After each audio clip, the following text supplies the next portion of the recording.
इतिहास के नए सिलेबस की पाठ नंबर 2 की वीडियो में प्राचीन विश्व की प्रमुख सभ्यताओं के बारे में देखेंगे।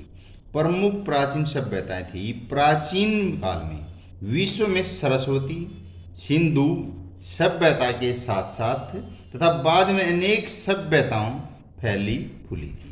ये मुख्य रूप से मिस्र की, मेसोपोटामिया की, यूनान, चीन में फली फूली थी। उत्तर अमेरिका में भी माया सभ्यता का विकास हुआ है। मिस्र की सभ्यता नील नदी का वरदान थी। यह सभ्यता अपनी उन्नत कृषि, विकसित व्यापार, पंचांग तथा कला कौशल के लिए प्रसिद्ध थी। मेसोपोटामिया की सभ्यता है जो यह सभ्यता इराक में फली फूली थी। इस क्षेत्र में 3-4 सभ्यताओं का विकास हुआ, परंतु हम उनकी उपलब्धियों को संयुक्त नाम मेसोपोटामिया की सभ्यता के नाम से पुकारते थे। यूनान की भी सभ्यता थी। प्राचीन यूनानी सभ्यता के जन्मदाता भी आर्य लोग ही थे। इन्होंने यूनान में नगर राज्यों की स्थापना की, एक श्रेष्ठ सभ्यता का सर्जन किया। एथेंस में प्री कलिस राज्य स्वर्ण युग माना जाता है। रोम की सभ्यता में रोम की महान सभ्यता मुख्य केंद्र इटली था। इस सभ्यता का श्री गणेश रोम नगर की स्थापना 1000 ईस्वी पूर्व हुआ। आधुनिक संसार को रोम की सबसे बड़ी देन उसके कानून है।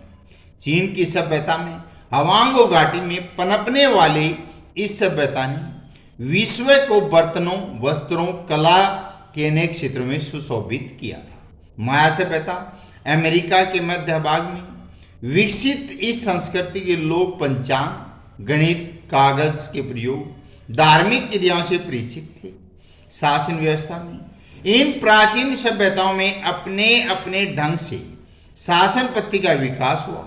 यूनान में प्रजातंत्र, रोम में सेनेट शासन, भारत में जन कल्याणकारी शासन व्यवस्था अस्तित्व में आई। सभ्यताओं की देन में प्रत्येक प्राचीन सभ्यता ने समाज, धर्म, कला, विज्ञान और साहित्य क्षेत्र में सक्रिय योगदान दिया।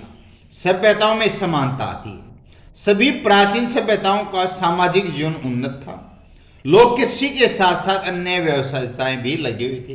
कला में खूब उन्नति की थी। फिर मिस्र की सभ्यता के बारे में जानकारी देखा। मिस्र के इतिहास को जानने के लिए साधन कौन कौन से थे? साहित्य साधन था। पुरातात्विक बहुत समय पहले जो घटना घटी उसके तथ्य। आधुनिक साधन क्या थे? मिस्र के इतिहास को कितने भागों में बांटा जा सकता है? मिस्र के इतिहास को 3 भागों में बांटा जा सकता है। प्राचीन काल या पिरामिड युग जिसे कहते हैं, 3400 ईस्वी पूर्व से लेकर 2160 ईस्वी पूर्व तक। मध्यकाल या सामंतवादी जमींदारी जागीरदारी का युग था जो 2160 ईस्वी पूर्व से 1580 ईस्वी पूर्व तक। नवीन काल साम्राज्य काल में 1580 ईस्वी पूर्व से 650 ईस्वी पूर्व तक है। मिस्र के लोगों को आर्थिक गतिविधियां कौन कौन सी थी? मिस्र के लोगों को आर्थिक गतिविधियों में कृषि, पशुपालन, उद्योग धंधे, तथा वाणिज्य और व्यापार शामिल। मिस्र की प्रशासनिक व्यवस्था पर प्रकाश डालें।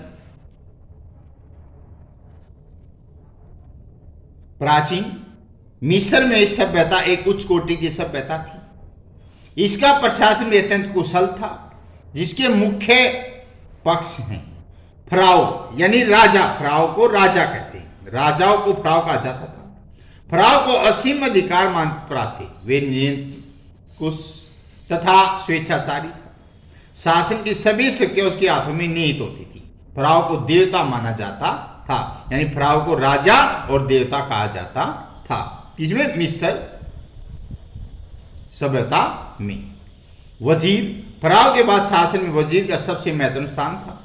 वह शासन के संचालन में फराओ की सहायता करता था। उसका मुख्य कार्य लगान वसूल करना, आय व्यय का हिसाब किताब रखना था वजीर का काम।